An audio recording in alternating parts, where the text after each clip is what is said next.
Good day and welcome to the Budding Entrepreneur Podcast. I'm your host, Randy Bridges. In each episode, we dive into practical business strategies that you can put to work in your business right away. We also focus on inspiring stories from leaders who are shaking and making things happen in their industry. It's all about giving you the tools and insights to take you and your business to the next level. So get comfortable and let's jump right in. All right. We are on episode 169 of the Budding Entrepreneur Podcast. Today is Friday, October 11th, 2024.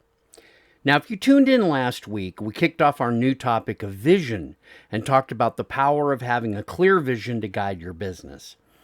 Today, we're taking it a step further by discussing actually how to build a vision, one that serves as a blueprint for your success. So what's on the agenda today? Well, we'll be walking through a step-by-step process on how to build a vision, 4 steps in particular, that is designed to work for you, your team, and your long-term goals. I'll also share a fantastic quote from leadership guru Simon Sinek that'll tie everything together nicely. Now, we've got a lot to cover, so let's jump right in. Today's episode is all about building your business vision. Last week, we touched on why vision matters. It shapes your decision-making, motivates your team, and gives your business a direction. As always, I've got a great quote to kick things off, and this one's from Simon Sinek. He said, "Vision is a destination, a fixed point to which we focus all effort. Strategy is a route, an adaptable path to get us where we want to go." In this case from Simon Sinek, I love this quote. It reminds us that vision isn't just some abstract idea. It's a real, concrete destination for your business. And your strategy, well, that's the path you'll carve out to get there. So let's start with step 1, asking the big questions. If you're building a vision, it's not enough to say, "I want to make more money," or "I want to grow my business." You've got to dig deeper. You need to ask yourself a couple of really important questions. The first of which is, why did I start this business? What's my real purpose here? What am I passionate about? What could make the difference in my life that if I could achieve it would really, really make me capable of saying, I've done my life's work? This is something we call your why. Your why is the foundation. It's what drives you when things get tough, when you're feeling stuck and you're not sure what the next step is. I always tell my clients that if your why doesn't make you excited or get you out of bed in the morning very early and keep you up very late, then you need to rethink it. Your purpose needs to be more than just financial success. That's a measurement that is great, but it is not long lasting because once you achieve it, where do you go from there? Okay. Now, in building your why, there are 4 key steps, stairs, if you will, that you can take to develop your why. And I take these from Melinda Cohen. She is a wonderful coach. She coaches coaches on how to help their clients. And her concept of the why has these 4 questions. Question number 1, why is starting or growing your business important to you? Question number 2, why is the answer to question number 1 important to you? Number 3, why is the answer to number 2 important to you? And the 4th stair is to keep going up the stairs until you can't answer the question anymore. That last answer will be your why. And here's another question to ask. What problem am I solving for my customers, my clients, the people that I serve? Especially in professional services, service industry businesses as a whole, this is a big one. Because if you think about what your clients come to you for, that's the thing that matters to them. It's good to ask what are their pain points, but it's better to ask, how are you uniquely positioned to solve those challenges? Now that you've gotten clear on your purpose and the problems you solve, we move to step 2. Let's talk about defining success.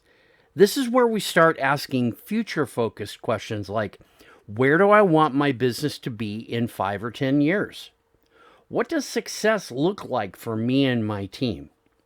Don't just think about revenue here. Again, it's a great measurement, but success needs to be about more than just profits. Ask yourself, how is my business impacting my community, my employees, and my industry? Where am I making a difference?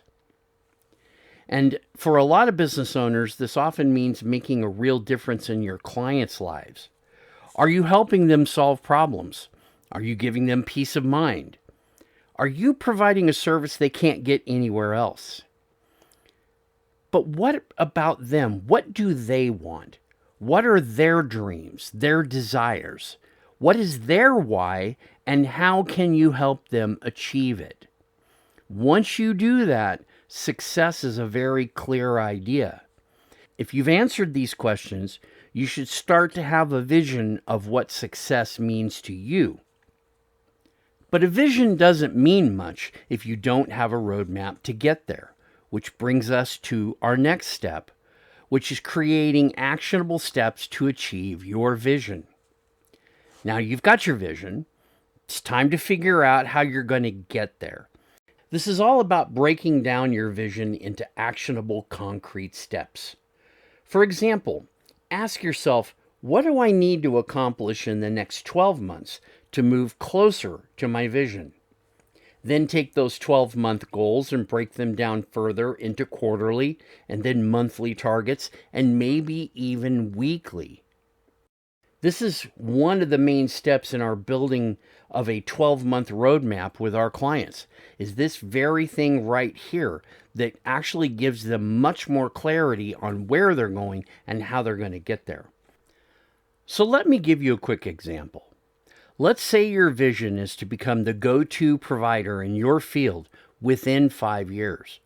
Your first year goal might be to double your client base or maybe improve your client retention if you've been, say, already in business for a while. Break that down into monthly actions like improving your onboarding process or enhancing your marketing efforts. And don't forget about your team. If your vision isn't communicated to your team, I can tell you it won't work. You have to get them on board by explaining your vision in a way that excites and motivates them. It thinks about what they're trying to achieve, what their position is. And it will align their roles with the overall vision. Give them ownership and responsibility for key parts of that vision so they're as invested in it as you are.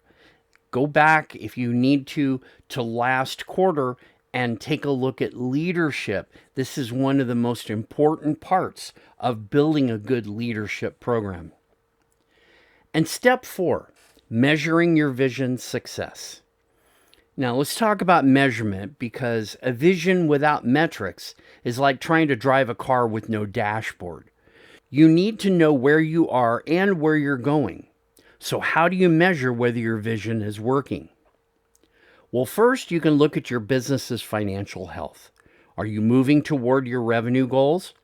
Again, it's not just about money. Think about things like customer satisfaction as well, and employee engagement. Are your clients happy with your service? Are your employees motivated and aligned with your vision? As we've used this analogy before, think of your business like a plane. You need instruments, what we would call metrics, to tell you whether you're flying high or getting off course. Track your progress regularly and make adjustments when needed. This is why you have to have monthly as well as quarterly goals, because you might need to make small course corrections in a week-by-week process in order to get you back on track. Now, those 4 steps, that's enough work for now. If you just did this, you're going to be way ahead of most other people. And we're going to pick up from here and continue forward during the next 2 weeks to help you out even more. Now, keep in mind, doing what we've discussed so far is not the end. And don't just take it to task during a single weekend or even maybe a week. This is a long term journey you're building, and your future planning should be long term as well. Now, before we wrap this episode, I occasionally like to bring alternative thoughts from some of the topics we cover, mostly because there isn't a singular approach to this world we live in that works for everyone. Keeping an open mind is crucial to our own development in overcoming new challenges. To that end in mind, I want to bring something to the table. Wise words that provide a spark in the area of vision. This is part of a post from Mike Walker, Client Services Director for The Wealthy Consultant. Like everyone in TWC, Mike is super experienced at the upper levels of business thinking. He has over 20 years of consulting experience, and I rely heavily on the concepts he brings.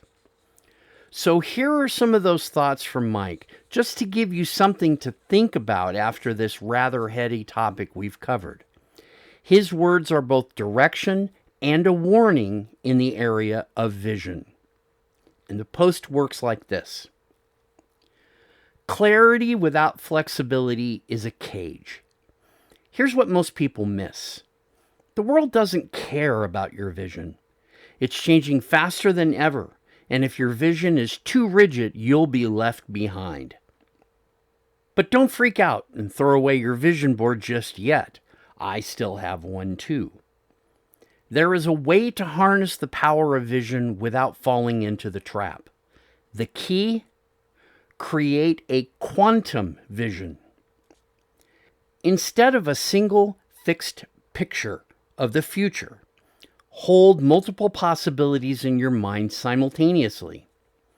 Like a quantum particle, your vision should exist in a state of superposition, multiple potentials, all equally real. This isn't some woo-woo concept. It's a practical approach to navigate our chaotic business landscape. So how do you do it? First, set a direction, not a destination. Your vision should be a compass, not a GPS. Then embrace contradictions. The future is both and, not either or. Get comfortable with paradox. Make your vision a living document. Review and revise regularly. A static vision is a dead vision. Share it, but don't preach it.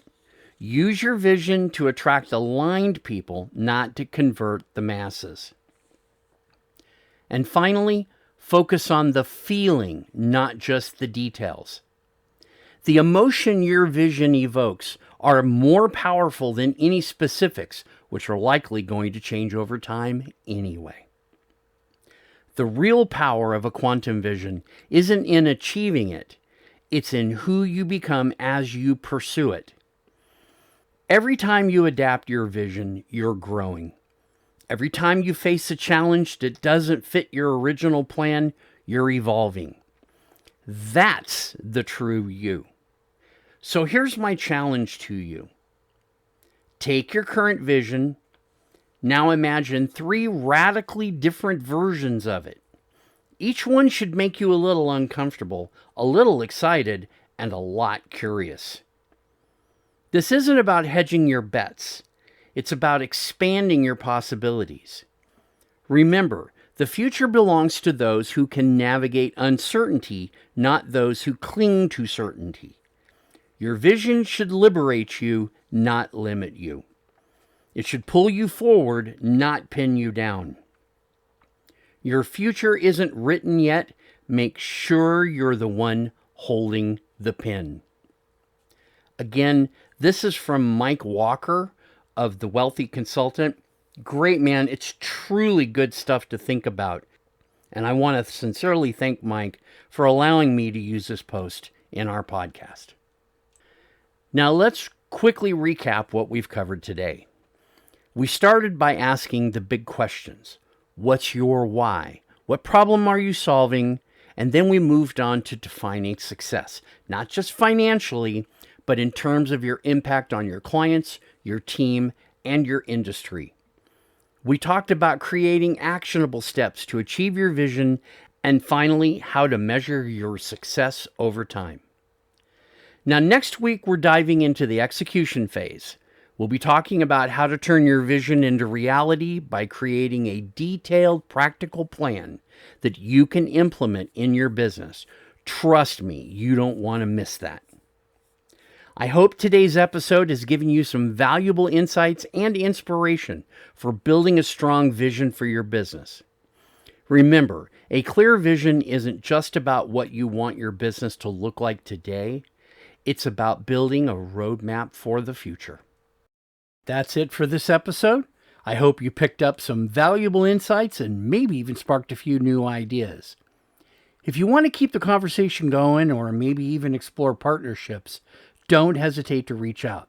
And hey, don't forget to subscribe, leave a review, and share this with someone who needs to hear it. The steps you take today could be the start of something big tomorrow. For the budding entrepreneur, I wish you the best in your health, your wealth, your business, your family, everything about you. Take care, and we'll see you back here next week.